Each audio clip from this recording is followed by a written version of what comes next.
Мы много раз показывали, как ребята пишут школьные олимпиады по математике, физике и другим серьезным дисциплинам. Пришло время узнать, как проходит олимпиада по физре.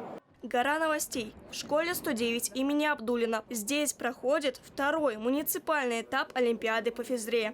Эти ребята стали победителями школьного этапа, и лучшие пройдут на республиканский. Эта олимпиада проводится с 1 по 8 класс, и каждый при старании может стать ее участником и показать, на что он способен. Наверняка многим будет интересно, как школьники готовились к этому событию. Какие нормативы вы сдаете на олимпиаде по физкультуре? Мы сдаем отжимания. Для меня это самое сложное. Пресс. Нормально я сдаю. Прыжки на скакалке тоже хорошо сдаю. Бег, челночка. Тоже нормально сдаю. Как ты думаешь, почему нужно участвовать в такой олимпиаде? Лично мне просто нравится, и я остаюсь в форме. Как можно попасть на муниципальный этап? Перед тем, как сдавать олимпиаду школьного этапа, я собралась силами и сдала все хорошо.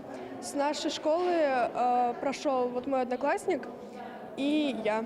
Но зачем вообще нужна олимпиада по физре? Основная задумка олимпиады – это указать на сильные стороны ребят, показать им их таланты, также развивать среди молодежи тягу к спорту. Мы задали несколько вопросов участнику этой олимпиады.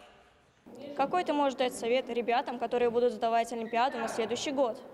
Нужно заниматься спортом, чтобы лучше сдать нормативы и попасть на муниципальный этап по Гагаринской олимпиаде по физической культуре.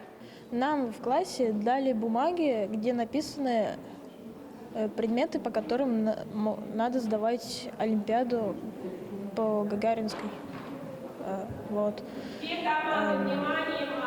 И там был урок физическая культура.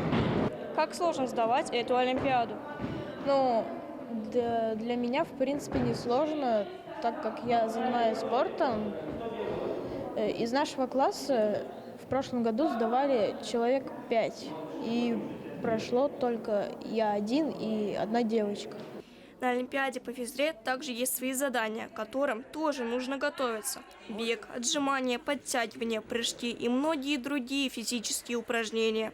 Все задания и этапы будут рассматриваться и оцениваться жюри. Потом, по результатам школьников, сильнейшие учителя физической культуры определят, кто из ребят выйдет на республиканский этап.